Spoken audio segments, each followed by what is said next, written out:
सेठ पुरुषोत्तम दास पूना की सरस्वती पाठशाला का मुआयना करने के बाद बाहर निकले तो एक लड़की ने दौड़कर उनका दामन पकड़ लिया।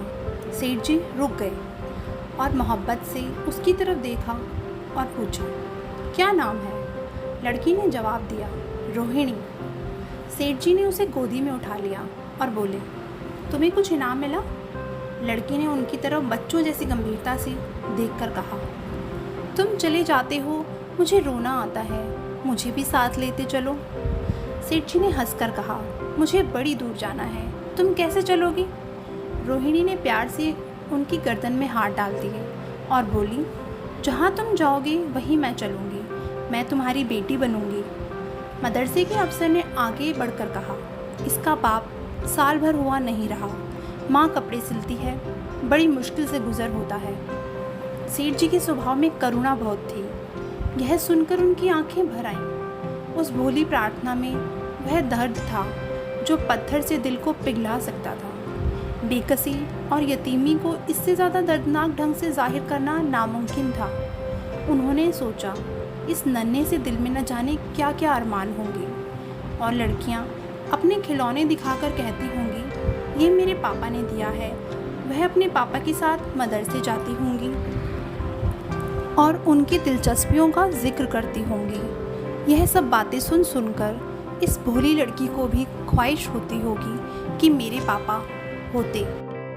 माँ की मोहब्बत में गहराई और आत्मिकता होती है जिसे बच्चे समझ नहीं सकते। बाप की मोहब्बत में खुशी और चाव होता है जिसे बच्चे खूब समझते हैं।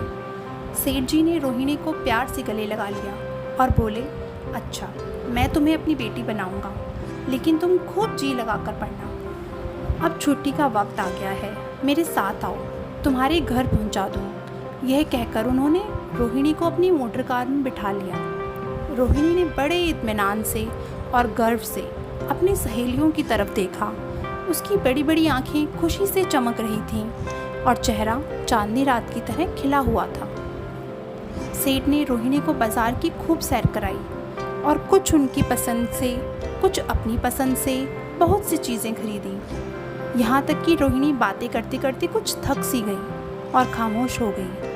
उसने इतनी चीज़ें देखी और इतनी बातें सुनी कि उसका जी भर गया। शाम होते होते रोहिणी के घर पहुँचे और मोटर कार से उतरकर रोहिणी को अब कुछ आराम मिला। दरवाज़ा बंद था। उसकी माँ किसी ग्राहक के घर कपड़े देने गई थी। रोहिणी ने अपने तोहफ़ों को उलटना पलटना शुरू किया। खूबसूरत रबड़ के खिलौने, चीनी की गुड़िया ज़रा दबाने से चू चू करने लगती और रोहिणी यह प्यारा संगीत सुनकर फूली ना समाती थी। रेशमी कपड़े, रंग बिरंगी साड़ियों के कई बंडल थे, लेकिन मखमली बूटे की गुलकारियों से उसे खूब लुभाया था। उसे उन चीज़ों के पाने की जितनी खुशी थी, उससे ज़्यादा उन्हें अपनी सहेलियों को दिखाने की बेचैनी थी। सुंदरी के जूते अच्छे सही, लेकिन उनमें ऐसे फूल कहाँ? ऐसी गुड़िया उसने कभी देखी भी ना होगी। इन ख्यालों से उसके दिल में उमंग भर आई और वह अपनी मोहिनी आवाज़ में एक गीत गाने लगी। सेठ जी दरवाजे पर खड़े इन पवित्र दृश्य का हार्दिक आनंद उठा रहे थे। इतने में रोहिणी की माँ रुक्मिणी कपड़ों की एक पोटली लिए हुए आती दिखाई दी। रोहिणी ने खुशी से पागल होकर एक छलांग भरी और उसके पैरों पर लिपट गई। रुक्मिणी का चेहरा पीला था, आंखों में हसरत और बेकसी छुपी थी। गुप्त चिंता का सजीव चित्र मालूम होती थी। उसके लिए ज़िंदगी में कोई सहारा नहीं था, मगर रोहिणी को जब उसने गोद में उठाकर प्यार से चूमा तो ज़रा सी देर के लिए उसकी आंखों में उम्मीद और ज़िंदगी की झलक दिखाई दी। मुरझाया हुआ फूल जैसे खिल गया हो। बोली, आज तू इतनी देर तक कहाँ रही? मैं तुझे ढूंढने पाठशाला गई थी। रोहिणी ने कर कहा, मैं मोटर कार पर बैठकर बाजार गई थी, वहाँ से बहुत अच्छी अच्छी चीज़ें लाई हूँ। वह देखो कौन खड़ा है। माँ ने सेठ जी की तरफ ताका और लजाकर सिर झुका लिया। बरामदे में पहुँचते ही रोहिणी माँ की गोद से उतरकर सेठ जी के पास गई और अपनी माँ को यकीन दिलाने के लिए भोलेपन से बोली, क्यों, तुम मेरे पापा हो ना? सेठ जी ने उसे प्यार करके कहा, हाँ, तुम मेरी प्यारी बेटी हो। रोहिणी ने उनके मुंह की तरफ याचना भरी आंखों से देखा और कहा, अब तुम रोज़ यहीं रहा करो। सेठ जी ने उसके बाल सुलझाकर जवाब दिया, मैं यहाँ रहूँगा तो काम कौन करेगा? मैं कभी कभी तुमसे मिलने आया करूँगा, लेकिन वहाँ से तुम्हारे लिए अच्छी अच्छी चीज़ें भेजूँगा। रोहिणी कुछ उदास सी हो गई। इतने में उसकी माँ ने मकान का दरवाज़ा खोला और बड़ी फुर्ती से मैले बिछावन और फटे हुए कपड़े समेटकर कोने में डाल दिए कि कहीं सेठ जी की नज़र उन पर ना पड़ जाए। यह स्वाभिमान स्त्रियों की खास अपनी चीज़ है। रुक्मणी अब इस सोच में पड़ी थी कि मैं इनकी क्या खातिर तवज्जो करूं। उसने सेठ जी का नाम सुना था। उसका पति हमेशा उनकी बड़ाई किया करता था। वह उनकी दया और उदारता की चर्चाएं अनेकों बार सुन चुकी थी। वह उन्हें अपने मन का देवता समझा करती थी। उसे क्या उम्मीद थी कि कभी उनका घर भी उनके कदमों से रोशन होगा। लेकिन आज जब वह शुभ दिन संयोग से आया है तो वह इस काबिल भी नहीं कि उन्हें बैठने के लिए एक मोड़ा दे सके। घर में पान और इलायची भी नहीं। वह अपने आंसुओं को किसी तरह ना रोक सकी। आखिर जब अंधेरा हो गया और पास के ठाकुर द्वारे से घंटों और नगाड़ों की आवाज़ आने लगी तो उन्होंने कहा, भाई जी अब मैं जाता हूँ। मुझे अभी यहाँ बहुत काम करना है। मेरी रोहिणी को कोई तकलीफ़ ना हो। मुझे जब मौका मिलेगा मैं उसे देखने आया करूँगा। उसके पालने पोसने का काम मेरा है और मैं उसे पूरी खुशी से करूँगा। उसके लिए अब तुम कोई फ़िक्र ना करना। मैंने उसका वजीफ़ा बांध दिया है और यह रही उसकी पहली किश्त। यह कहकर उन्होंने अपना खूबसूरत बटुआ निकाला और रुक्मणी के सामने रख दिया। गरीब औरत की आंखों से आंसू जारी थे। उसका जी बरबस चाहता था कि उसके पैरों में पड़कर खूब रोए। आज बहुत दिनों बाद एक सच्चे हमदर्द की आवाज़ उसके मन में आई थी।